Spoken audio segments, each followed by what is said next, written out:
ஏன் இந்த பாவங்கள் ஜெகதீஸ்வரா, ஏன் இந்த கோலங்கள் பரமேஸ்வரா, ஏன் இந்த தடுமாற்றம் சர்வேஸ்வரா, ஏன் இந்த அவலங்கள் கங்காதரா.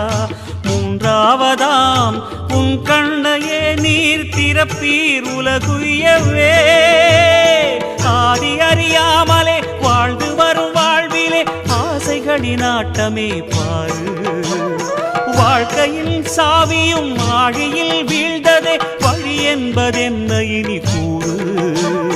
கைலையில் தாண்டவம் ஆடியது போதுமே, பூமியில் நீ வந்த